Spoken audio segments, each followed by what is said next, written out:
Hey, welcome everyone. And Debbie, thank you for joining me today. Debbie Owen, it's lovely to have you here, Debbie. Oh, it's great to be talking with you, Jason. Thank you. Great. So, Debbie, I asked you here today. I've been doing a series with different people on the leadership crisis that we're currently facing. Had a round table and then discussion with people, and invited you here today because of your leadership expertise. So, for people who are joining us today or catching up with us, as someone that works with leaders, as a coach and spiritual director, you have been engaged in taking all of that and an issue and area around leadership, the leadership crisis that we've got for leadership.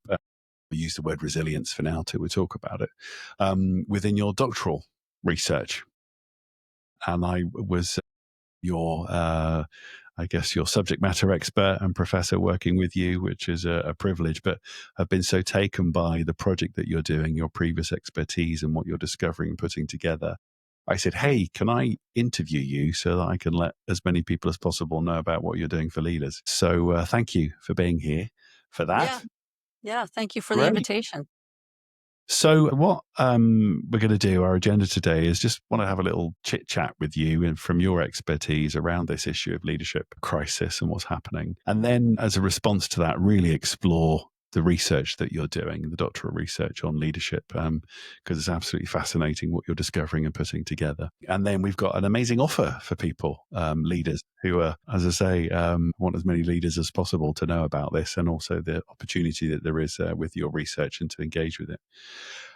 So if we talk around the issue, so we're in a meta crisis, a perma crisis of multiple things that are not going away in our world. And within all those different crises that are continuing is a leadership crisis, a crisis of confidence, a crisis of leadership failures taking place, people not wanting to go into leadership burnout, lots of things are happening. I've posited on this site here, Effective Leadership, that my sort of diagnosis, one way to diagnose things is that, this is not about leadership skills. We do need skills, obviously. And secondly, in terms of resilience, we can't build a big enough pot to cope with all the resilience. And I've talked about the need to metabolize conflicts, pain, burnout. How we do that is a much bigger issue. And a lot of your research lends itself to that. So I've been particularly keen on saying that, we seem to be suffering from an affective mood disorder with regards to leadership for leaders themselves and the people that they're looking at leading. And that's what's precipitating. So that's been some of my conversations with other people. So let me lens that quickly into a question in terms of what do you see happening? What do you think is happening in our world around leadership crises? Oh, I agree with you on everything that you've just said. And um, I mean, we can see it's even to the point where I have some friends who are highly educated, very knowledgeable, and their particular interest is they care deeply about the earth. And when I talk to them about leadership, because they actually know a whole bunch of really interesting people, and I have this leadership podcast that I'm doing right now in the process of recording interviews. It's called Flourishing Leadership in Tough Times. And I asked them if they might be able to introduce me to some people, and they thought about it and they got back to me and they said, no, we don't actually feel comfortable doing that because we don't really, essentially they're saying we don't really believe in leadership anymore.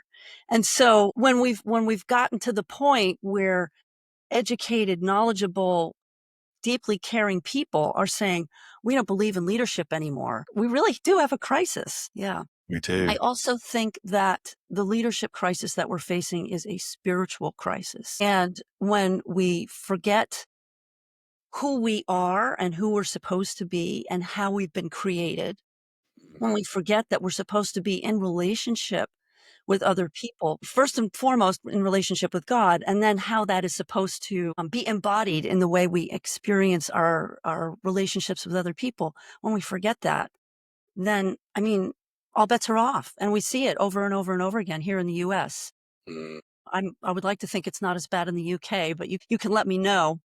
It's pretty bad in the US right now. I don't know what has happened to so many people in this country, leadership in particular, where they feel like it's okay to be cruel. I mean, where did that come from? Yeah. Other than the fact that we live in a fallen world. Yeah. I mean, I do think one of the issues is with polarization. around things in extremes, whether that's left wing, right wing, identity politics in the mix of all things, this affective turn into the psychological. There's lots of reasons for underlying the crisis is happening. So, what does that mean for people who will be in leadership? And I think what's happening is it's meaning that, I mean, I've got some data and information and some research that people thriving at the minute are sociopaths. I mean, they've always been inclined to high levels of leadership because they can, cope with, have very little empathy, or maybe can fake it and don't need to. So those sorts of people, so more and more of those people are making it into positions of leadership because they're immune to, it's very Darwinian in that sense. And then lots of other people who are, maybe character based, empathetic, are just burnt out on the demands of life, and not wanting to put themselves out there and see themselves cancelled or conflict, or because of the volume of what they're having to deal with, or seeing other people have to deal with, and say, I don't want to put myself through what you go through, because of this psychological affective turn, which makes people far more. So I think some of that's happening, and then just losing, I don't see people thriving. Is it worth it? Taps into a whole lot of other things. Then we've got risk assessments, people being risk assessed to death. What can you do, not do? Can you take risks? Can't you take risks? I mean, leadership, I was always told when I was younger, was about taking risks. Who's allowed to do that anymore without getting into trouble?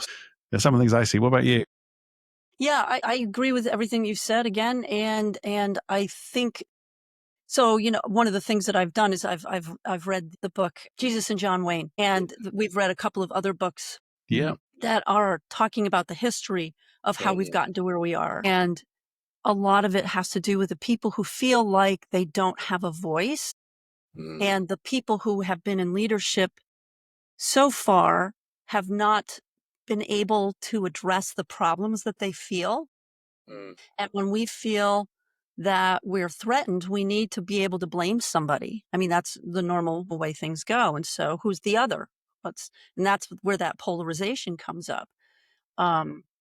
And the name is escaping me right now, but there's a well-known person. It'll come to me probably in an hour. He's got a book that's come out recently that's talking about how both sides have to figure out, well, he's specifically speaking to the liberal group in the United States, and how even though they've been trying to take care of people, it's gotten to the point that they've taken care of so many little details now that there's just so much bureaucracy that you can't actually get anything done. And so that's why a lot of people have been left behind. So I guess the real question then becomes, who's being left behind? Why? And what can we do about it? And what's the role of leadership in order to support those who feel like they're being left behind? Yeah. And I know you're well, be careful talking about politics, but Oh, I remembered now who it was. It was Ezra Klein. Ezra Klein. Oh, yeah, yeah. Yes.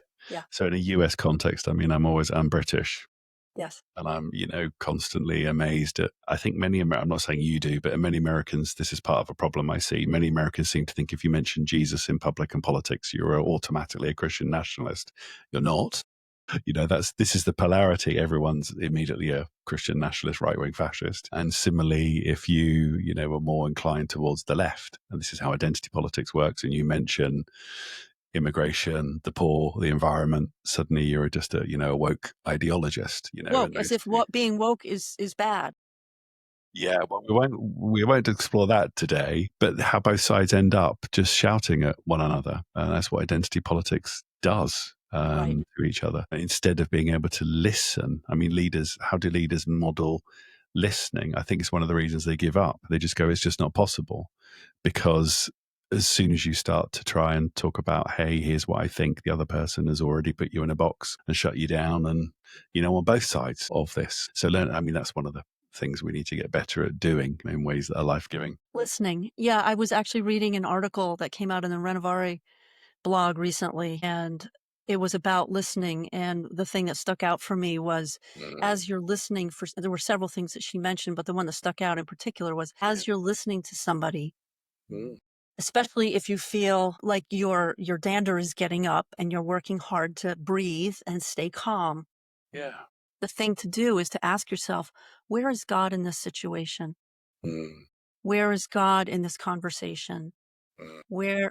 What work is God doing between us and within us as we're having this conversation? Yeah. And that's hard to do when it feels like it's a one-way street and the Yeah. other person isn't also Yeah. making the great effort to listen. Yeah. And yet, as Christian leaders, that's what we're called to do. Yeah. And it is, I think you touch on there something, is exhausting. We've got so much noise, so much going on. And this psychological turn and inward move on everything just means we've got limited bandwidth.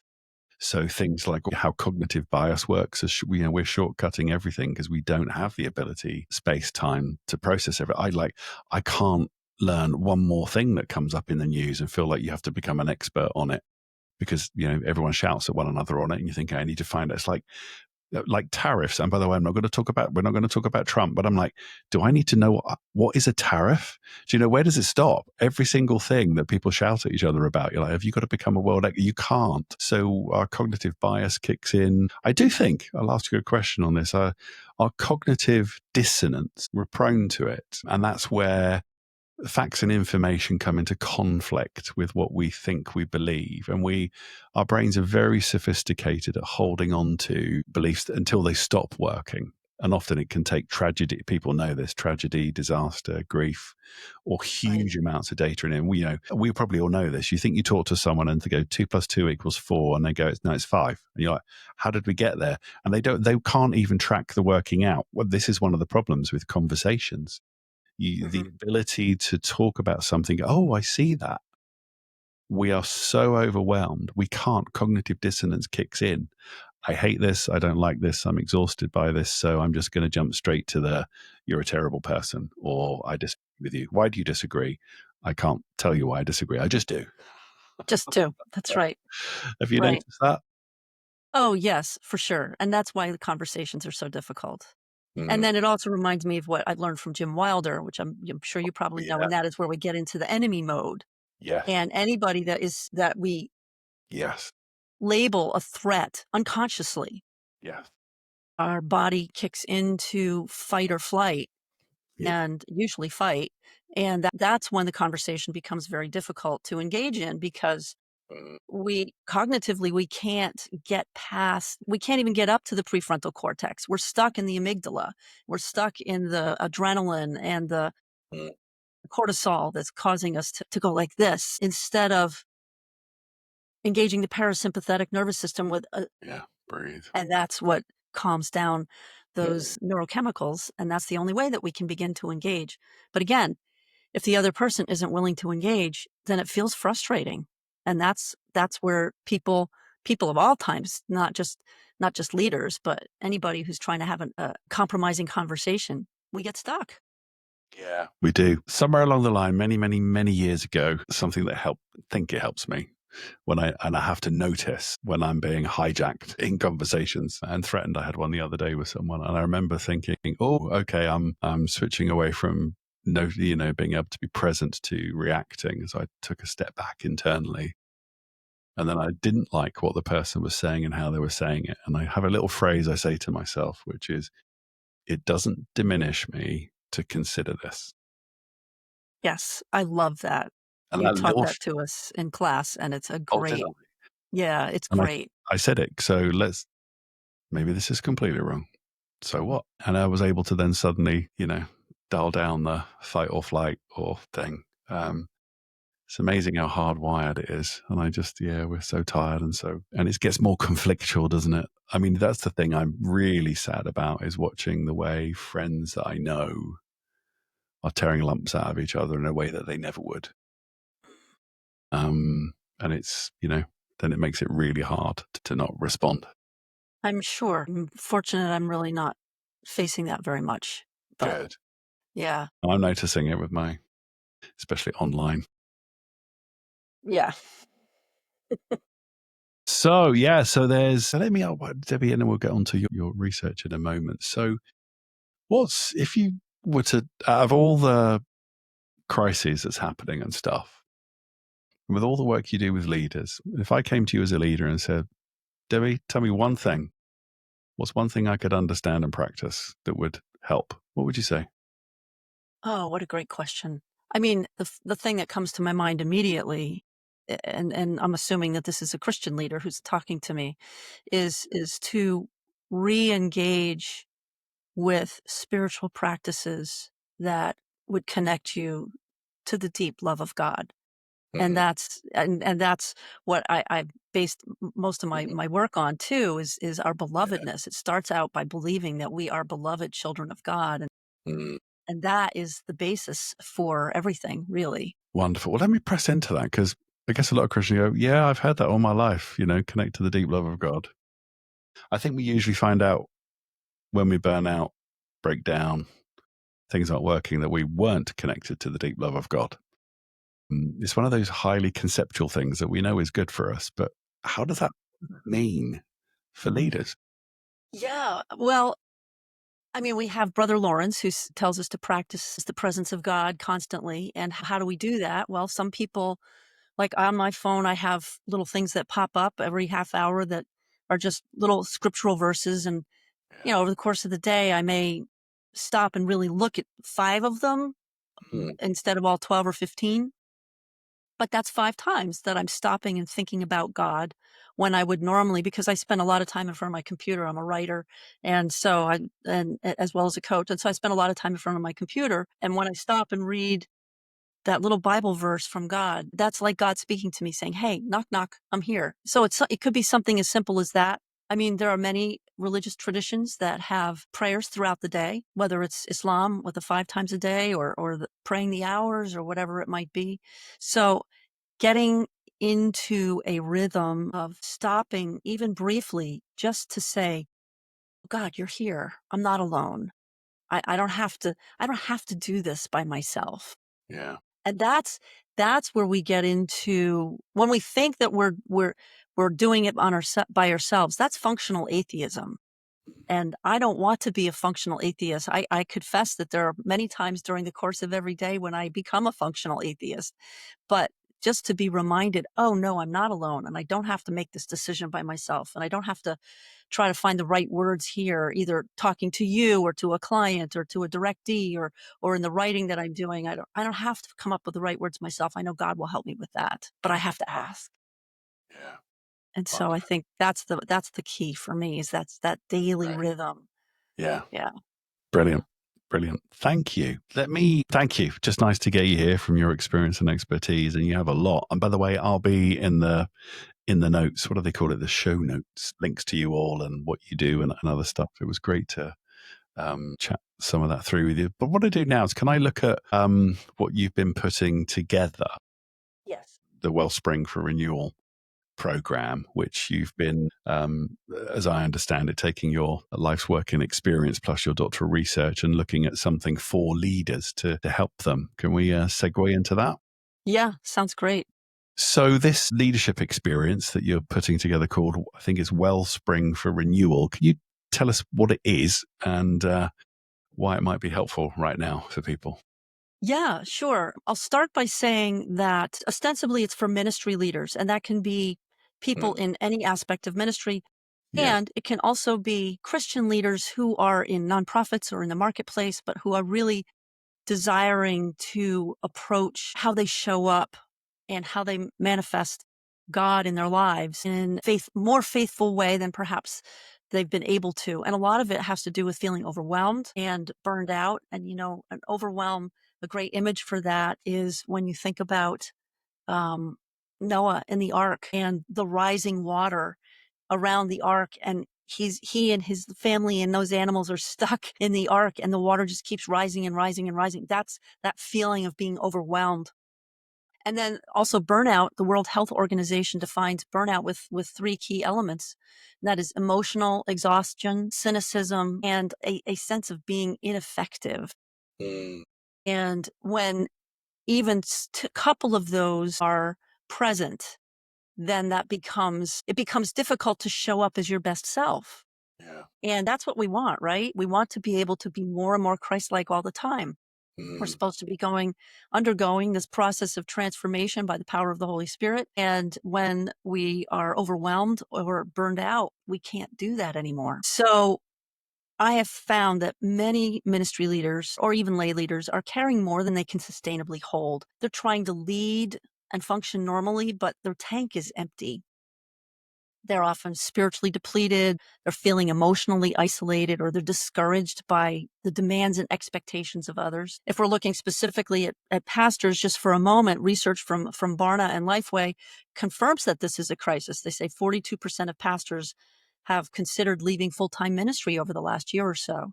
But it's not just pastors, of course. It's spiritual and emotional exhaustion is impacting Christian leaders across the board. And what do they typically do? Well, some will take sabbaticals, which is great.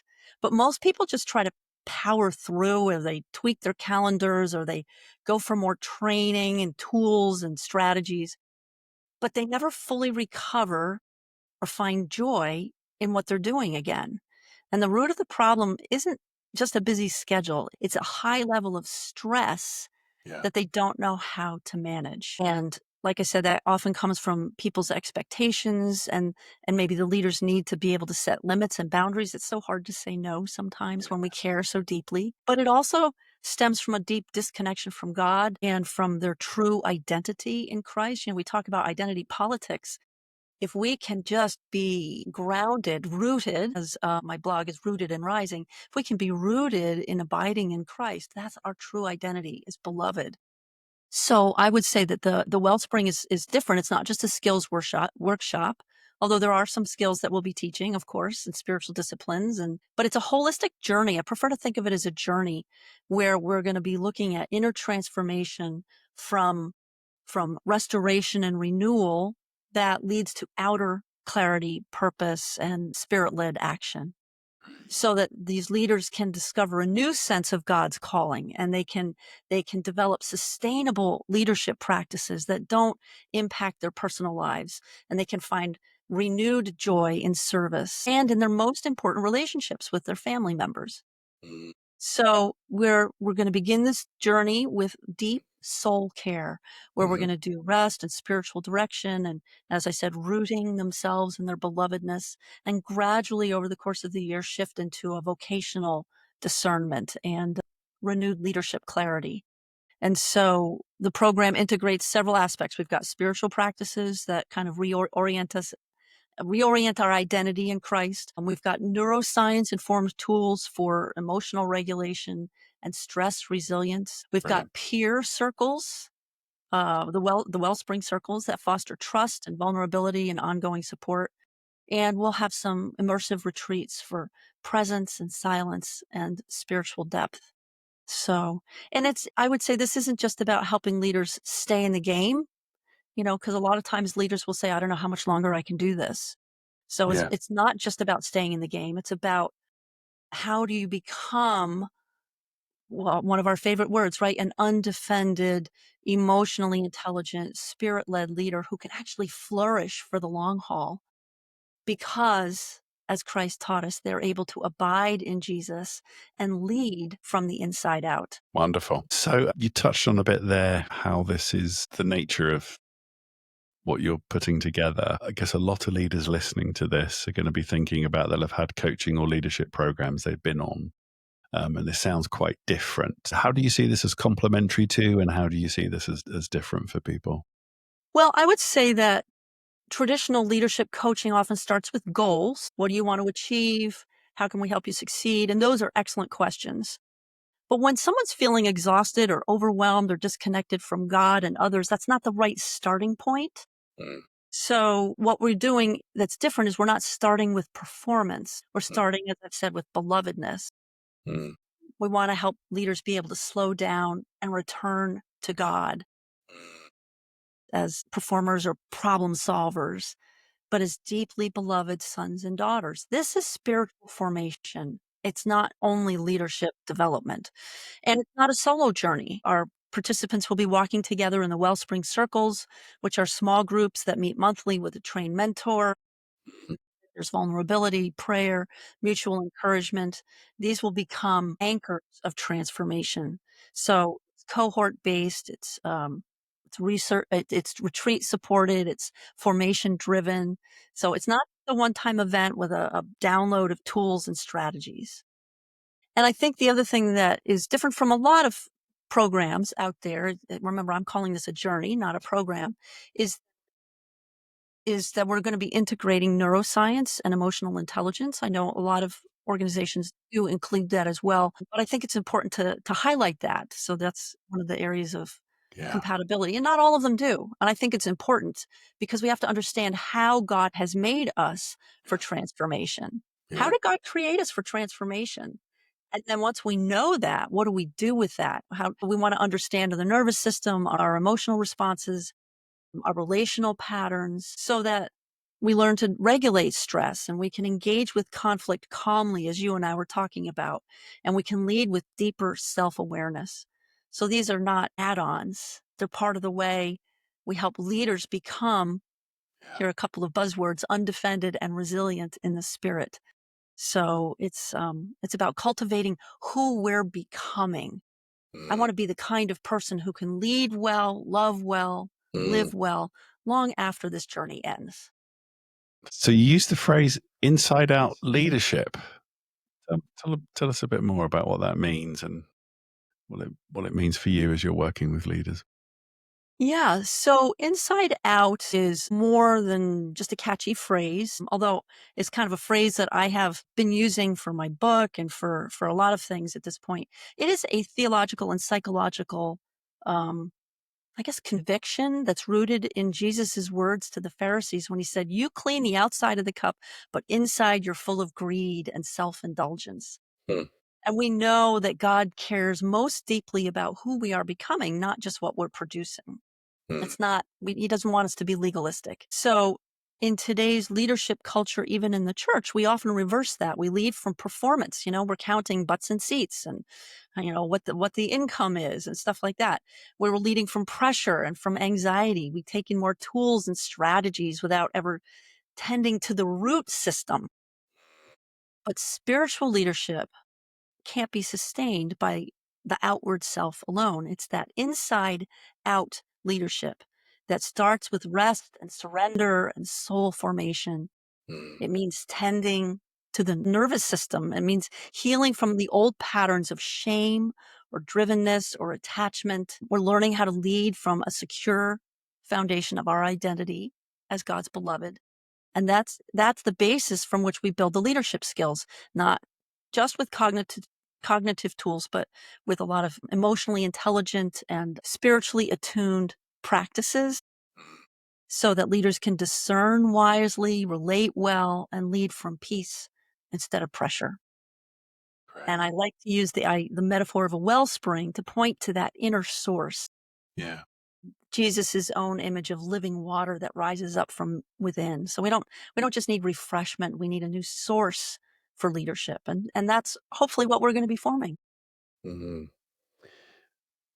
Let me ask you a bit more about, you touched on spiritual formation, which people often don't associate with leadership, see them as separate domains. And within that, you talked about integrating neuroscience and understand. You mentioned Jim Wilder, who I'm a fan of. I use that when people ask me how do those things go together. So it's about working with the grain of who we are and understanding. That's my basic thing on the neuroscience. The spiritual formation one is, we've kept, one of the problems we've got is we kept these worlds too separate. It's the integration. We can't discover who we are as a leader without looking at our soul.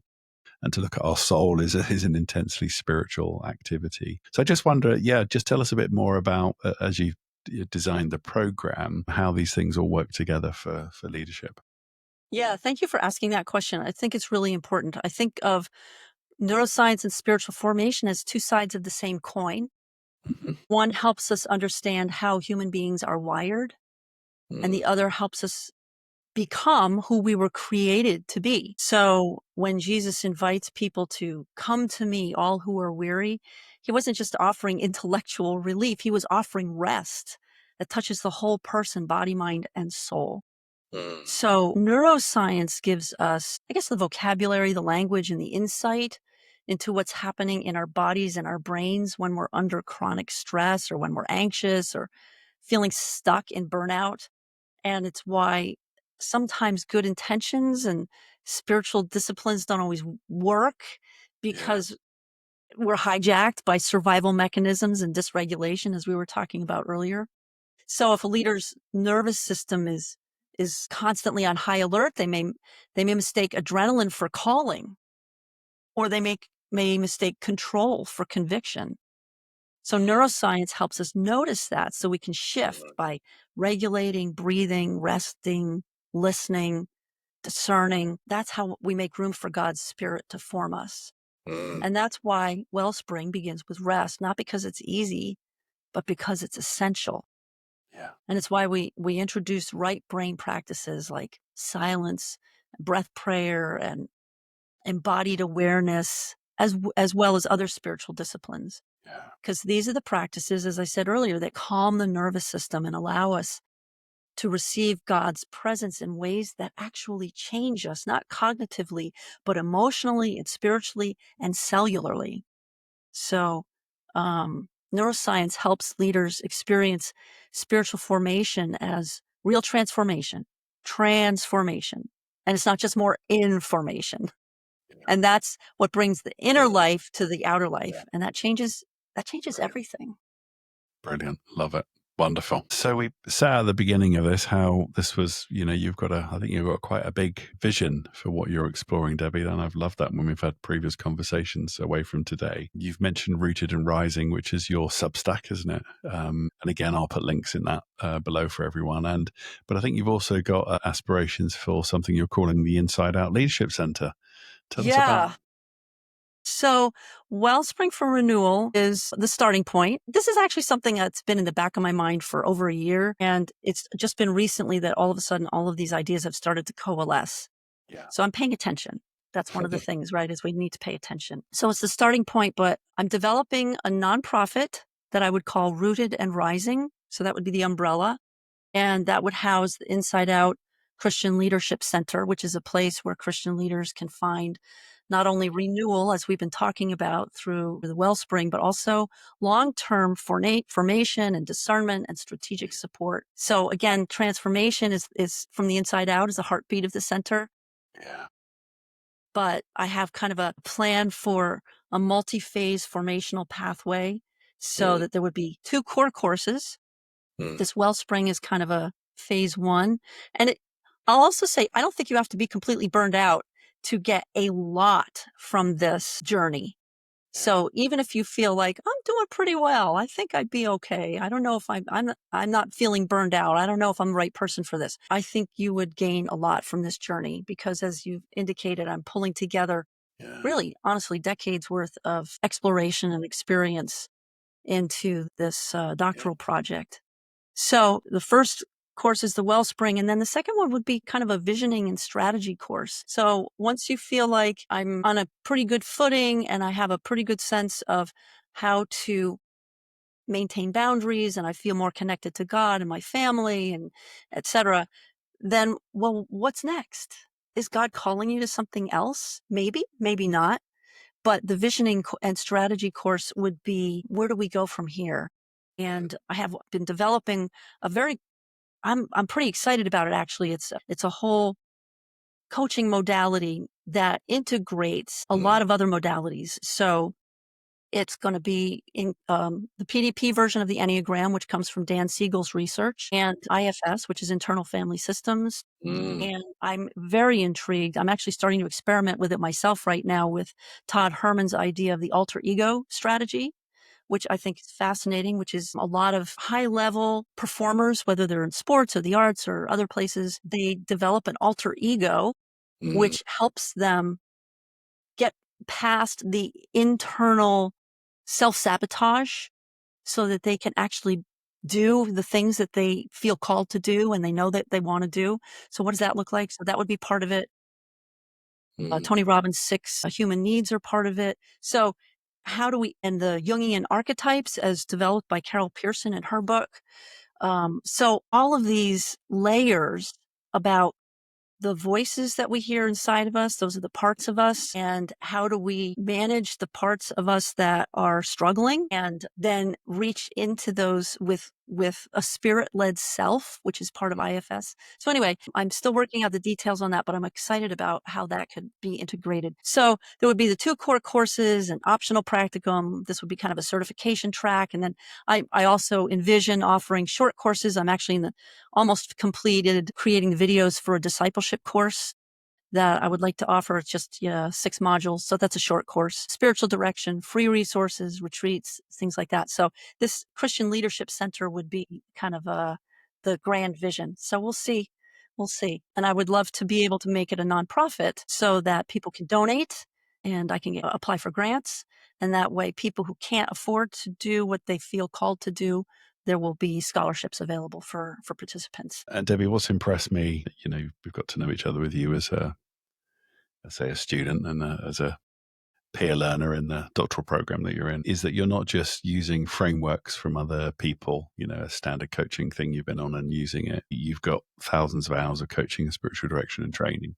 But all those other things that you mentioned are some of the most significant, rich ways of understanding how we behave, are formed, respond in multiple dimensions, and your ability to integrate those on your Rooted and Rising Substack. You can see that in your research, you can see that. So it's, there's so much working out there along with your expertise on leading people. That's why I wanted to interview you today, and you do that so well. On your one of the little documents about you, you say you help people stop over functioning and start living from the center, and talk about pastors, ministry leaders, spiritual directors, educators, coaches, executives. You've touched on those types of people. So just really want to commend other people to what you're doing. Is you're taking all this, putting it all together and designing something. And there's a chance for people to get involved in this. I use the phrase on the ground because I see what you're putting together as exciting. So after all that, saying how amazing you are and the work that you're doing is so important, I think, for leaders. How do people get involved with what you're doing with your doctoral research and with the program you're putting together? Yeah, thanks for asking that, Jason. So yes, you can find me on my Substack blog, which is called Rooted and Rising, and there will be a link, I'm sure. I also have a website called insideoutministries.info. Yeah. So those are 2 places that you can get a hold of me, or you can just write to me directly at Debbie, so that's DEBBIE, at DeborahCohen.com, and we'll have that in the link there also. Yeah, great. Yeah. So those are the ways to reach out. And if you just have questions about the journey that I'm proposing and whether or not it would be a good fit for you or for your organization, I mean, I think it would be awesome for some organization, whether it's a church or a nonprofit or somebody like that, to have several people go through this together. Yeah. So that's a possibility as well. Yeah. So are they 2 separate things? There's what you're doing with your stakeholders, leaders for your doctoral project, and then you've got this 10-month program. Are they separate things, or this? They're not separate things. This 10-month program is my project. Okay, it's your project. Because, well, I'll share for your audience. In the program, there are 17 of us in our cohort. We each develop a project for our context. And I don't know how many people in our cohort are pastors, probably about a third, something like that. And so everybody else of the 17, we're in different types of contexts as Christian leaders. And my context is I'm a coach and a spiritual director, and I lead retreats. And so this is the journey that I have put together for my project, but it's also in my professional context. So I'll put that out there as well. Great. Yeah. And to remind people, you're not just a student who's putting something together. This is your professional environment, which is what the Doctor of Leadership is about, that you're in. Everyone who's in it is in a professional environment and doing, state-of-the-art research on real-world problems and issues. So it's exciting for people to get involved in on the ground. So all they need to do is look at the notes and just email you. Is that the easiest way? Yeah, you can even just respond to, if you find me on Substack, you can even just respond to my name on a Substack blog, and I'll get that email as well. Fantastic. So I will put all of this in the recordings and everywhere and on all my socials and with all those links that you mentioned so people can find them. Wonderful. So Debbie, to close out, it's been lovely to find out more about you and let other people know about what you're up to. Anything else you've not covered today you wanted us to chat about? Well, that's a question I wasn't prepared for. There you go. I try to be ultra prepared. High Enneagram 3 here, right? So I would say, let me think about it for a second. I don't know. Do you feel like there's anything that could use a little more explanation? Well, I did put you on the spot there, didn't I? So Yeah. why not? You're here. Let's have a little fun at what you're doing. I've got all the documents and stuff that you're doing. Like this, your 4-phase journey: rooted, rising, reaching, renewing. It's got 4 R's, which is great. But rooted as rest, rising as clarifying vision, reaching as applying leadership, and renewing. Those are such obvious things. Yes, we need to rest, and yes, we need to be strategic in our vision, and yes, we need to impact the world, and yes, we need to be in community. But there's a lot of working out to put that together. I'm sure you didn't just sit there and go, I've got 4 R's. How can I make some? No. No.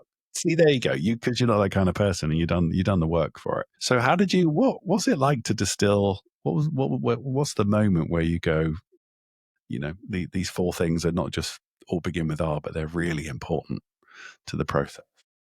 Well, the rooted and rising is something that has that I've been writing the rooted and rising blog for about a year, maybe a little over, about a year. Yeah.